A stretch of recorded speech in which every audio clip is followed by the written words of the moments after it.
Welcome to Synergize, unscripted conversations where we explore the evolving role of the financial advisor in an emerging AI-driven world.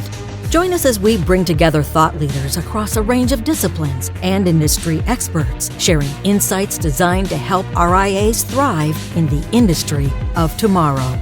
Hi, I'm Bill Coppel, Chief Client Growth Officer at TradePMR. And I'm Ryan Neal, Senior Editor at TradePMR, and welcome to the Synergize podcast. Today, we're going to take a look at how fintech is impacting the role of the advisor and how they may be serving their clients. So, Ryan, please share with our listeners what they can expect from this episode. Well, Bill, as a reporter who used to cover technology in the wealth management space, I wrote a lot about all these tools coming out to help advisors be more efficient, streamline their workflows, those sorts of things. And the bottom line with all of that is about time. How can we help advisors save more time or use their time better for practices that are more important to their practice? So when we talk about, having to compete and grow in this evolving landscape, I want to talk about how advisors can create more value for their clients by spending their time where it really counts. And that question resonates with me, Ryan, because I think of time as our most valuable asset. And I believe spending time where it really counts comes down to having a sound strategy and then consistently executing on it. For me, that means staying focused on the activities that matter, and the activities that matter should align with an RIA's growth plan. Our guest today, Natalie Wolfsen, is here to help us explore this topic. I think advisors are going to be deeply regretful if they don't start getting their arms around data now. It's an unfortunately arduous task. And again, there are providers that can help you with it. But the more you have access to your data, the more insightful you can be with your conversations with your clients as a result of that data. The more you can deploy tools that help free up your time, the more competitive and better off you're going to be in the future. Natalie is an industry veteran and currently CEO of Orion, a wealth tech provider serving RIA firms. Natalie, thanks for joining us. Really happy to be here, Bill and Ryan. Great. We're glad to have you with us. Let me start with this question. Natalie, you've worked in the independent space, the RIA space, for a while now. As the industry's evolved, what are the trends you're seeing with regard to fintech and how fintech may be influencing how advisors are spending their time today? It's really interesting. There's honestly never been a better time to focus on advisor technology because advisors' needs are changing as their clients' needs change. So as clients demand more of advisors, deeper financial plans, conversations about their whole life, whether it be trust and estates or lending or finding your purpose or happiness, as their clients are demanding more in a very personalized way, because the rest of their technology, the rest of their services is highly personalized, advisors need help. And the help that they need, I would argue, is in finding more time to deliver to their clients these value-added services. And there's only 24 hours in a day. And the way advisors can get that time back, in my view, is to outsource and to outsource more. Some advisors may choose to outsource investments. Other advisors choose to outsource technology. Some choose to outsource data entry and data processing. But the more you outsource, the more time you have for your life and also for your business. So you brought up a number of things that we talk about a lot on this podcast, personalization and technology being up there. We also talk a lot about, AI, and I know it's become almost a buzzword at this point in 2024, but it is such a big topic in technology. Is Orion looking at AI technology as a way to help advisors with time and even outsourcing? What opportunities do you see for AI and what are the pitfalls? Absolutely. So Orion was one of the first providers to explore AI in its CRM product, Redtail. We deliver a product called Redtail Speak. And what Redtail Speak does is it automates text messaging between advisors and their clients. It uses information from the CRM and gives the advisor a first draft text message to work from and text messaging suggestions. In addition to that, in our portfolio construction tool, our advisor portal and our advisor portal, we've brought together the best parts of our risk measurement program, Orion Risk, the best parts of our behavioral finance programs, which are conversations that advisors have using electronic interfaces with their clients to learn more about their behaviors and their interactions with the market, as well as portfolio construction to put together a portfolio comparison view, and then again to provide advisors with first draft communications for their clients. I always mention first draft because at the end of the day, the advisor knows their client better than any system possibly can, and the advisor knows if the suggested draft is relevant or not. In addition, we're also exploring ways that we can help advisors be more productive in their processing interactions with Orion. And myself personally, I think the most common use of AI will be in that back-end processing, that back-end servicing, helping advisors be more efficient with how they process information. Yeah, I want to draw attention to that last point you made, Natalie, because I think it's relevant. With AI reshaping many of the operational tasks, as you mentioned, that advisors have traditionally done, how should RIAs be thinking about leveraging AI to streamline their back offices, perhaps yielding more time to focus on business development? In a couple of ways. So, questions that you get from clients, whether they're related to operations, and servicing, changing my account number, depositing a check, reconciling information from one system to another. I really think that advisors should look at AI to help them with that. And those tools are available. If advisors get questions through their website or they get questions via email, there are tools available, and many providers have those tools for advisors to use. Orion, we're exploring that on behalf of the advisors that use our systems, and then they spend their time not answering questions that are basic and process oriented, and instead answering the more deep and meaningful questions or having those conversations with their clients, about their life's purpose or what their main goals are that they want to achieve with their money, or how they're going to support their children, support their parents. I have a quick follow-up on that. One thing that I was noticing as a reporter was, everyone is looking at these new AI technologies, and a lot of the largest financial institutions out there were really working on it. And to me, it looked like they might have an advantage just by having all that data in-house and being able to deploy that. In the independent space, are advisors able to get there as well, or is there more of a challenge just in the fact that data is around in so many different silos? Well, there's certainly data challenges everywhere. Whether you're a small RIA or a big company like a custodian, data accessibility is a huge challenge. I also think that there are very big businesses like Snowflake and Amazon Redshift that are trying to solve those challenges on behalf of small and large businesses. But data accessibility is a big challenge. Even so, that doesn't mean you can't get started. It doesn't have to be perfect before you get started. It doesn't mean you can't partner with other firms to help you solve those challenges.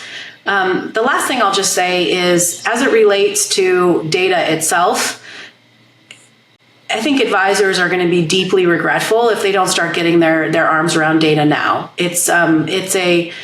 It's an unfortunately arduous task. And again, there are providers that can help you with it. But the more you have access to your data, the more insightful you can be with your conversations with your clients as a result of that data. The more you can deploy tools that help free up your time, the more competitive and better off you're going to be in the future. So, Natalie, let me follow on with a question about that, because I think you're absolutely right. The hard part is, there's a couple of hard parts, right? It's gathering the data, and then it's evaluating the data, and then applying the data.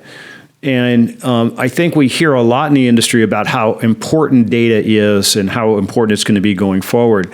Share with our listeners sort of your three best thoughts around, I'm new to the data game. Help me start to develop a perspective on what I should be thinking about, in terms of evaluating the data.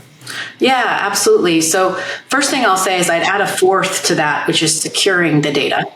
Regulators. All right, bonus. Yeah. Getting a bonus one. Yeah.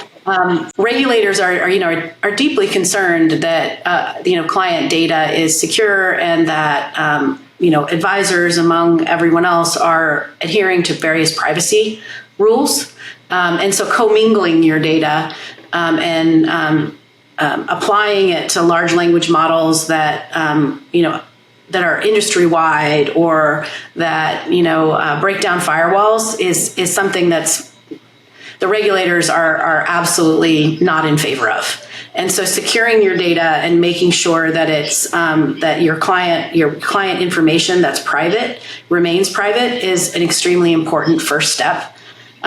Second step is making sure that the way that you organize the information that you have is scalable, flexible, and highly accessible.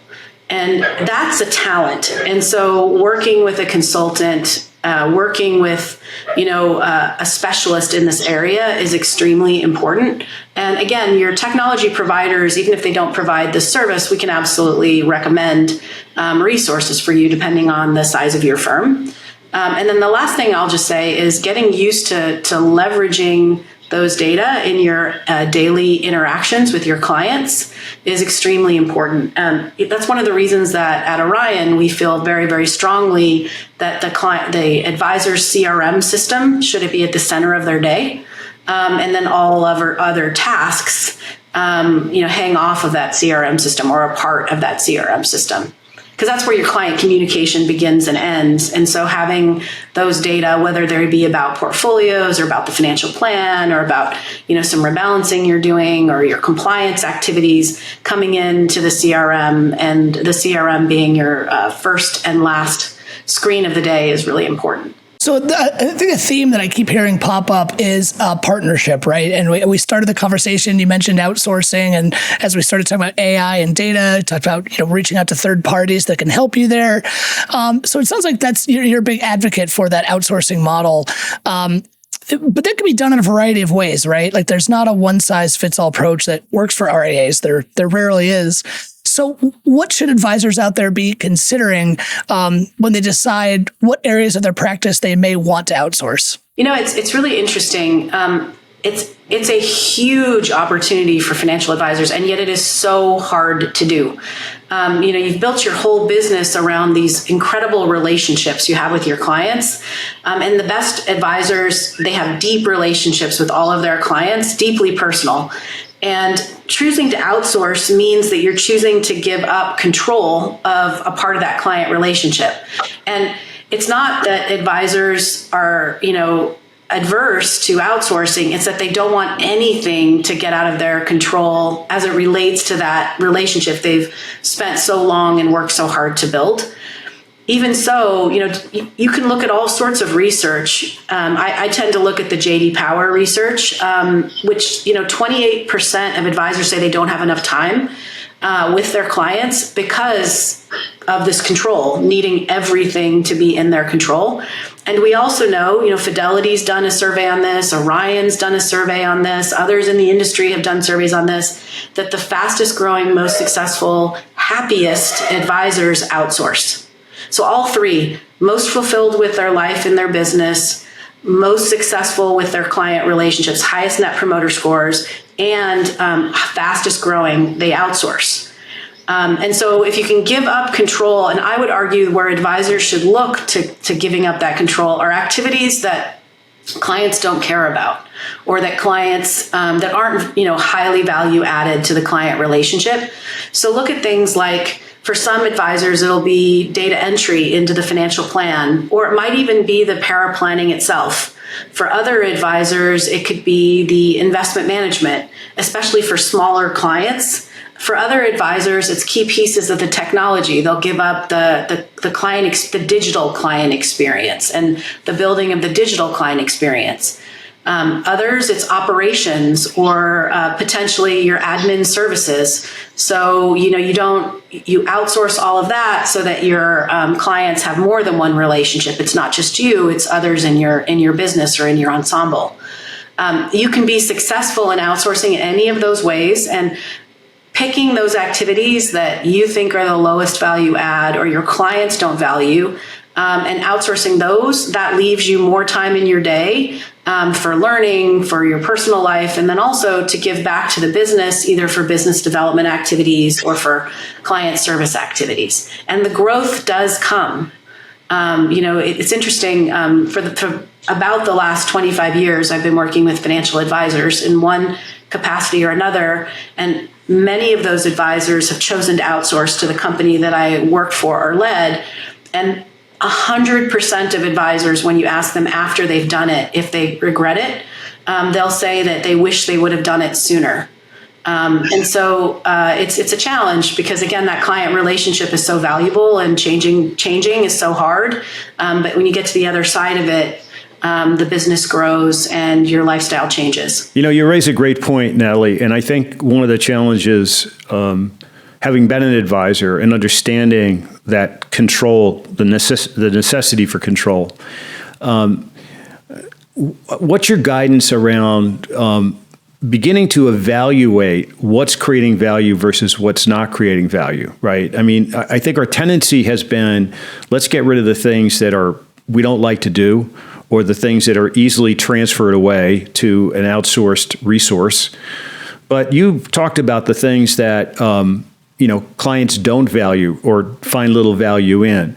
What's your guidance to an RIA, for example, at beginning to assess that? I mean, guessing or running with their gut doesn't necessarily answer that question. How would you advise an RIA firm to begin to really look at what clients value versus what they don't value? So, I mean, clearly there's two ways to go about it. One way is a personal assessment that the advisor does themselves. And many advisors like to do this and need to do this because every business is unique. Another way is to just look at research. So I mentioned Fidelity, I mentioned Orion, I mentioned JD Power, Schwab does research on this. BlackRock does research on this. I think State Street does research on this. So many of the large providers in the industry have studies about what investors value and what advisors spend their time on. Alternatively, so you could look at that research and see if it applies to your business. Alternatively, you can work with a consultant, a business consultant, or you can do the following yourself, where you and your team, you do for several weeks, you categorize your time into the activities that you're spending your time on, and you bucket those activities, client service, portfolio management, rebalancing, big categories of activities. And you can see where you and your teams are spending your time. And then you can send a survey out to your client base and ask them what they value. And what you're going to find is there's an overlap of activities that are taking a lot of time that are not valued by your clients. And it's those activities that are ripe for outsourcing. So for example, if you're spending a lot of your time developing technology, or you've hired a CTO or a technology resource to keep your website up to date, to keep your information up to date, to populate an investor portal of some kind, and you find out from your clients that that's kind of cost of doing business, table stakes, not something they highly value, but they need, well, that's a great thing to outsource.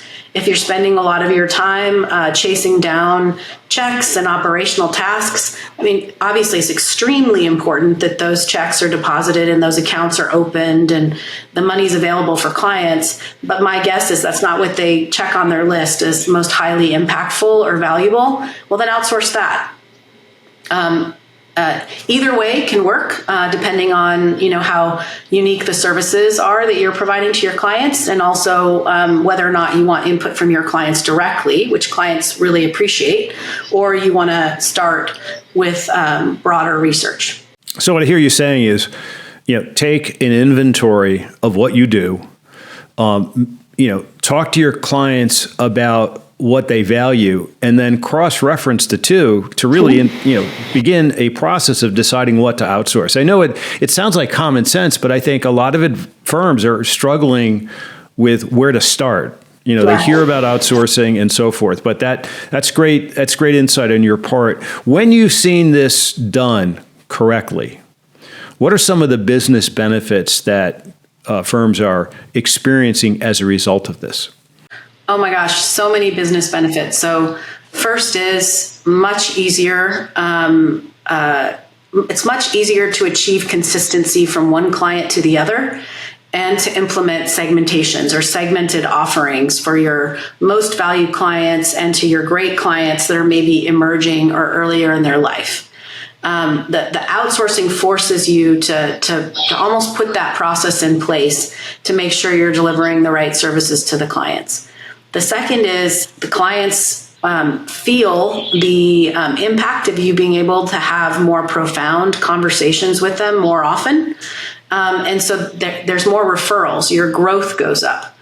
The fourth, and I think in many ways most important, because when we're happy, we provide better services to our clients, is the quality of life goes up.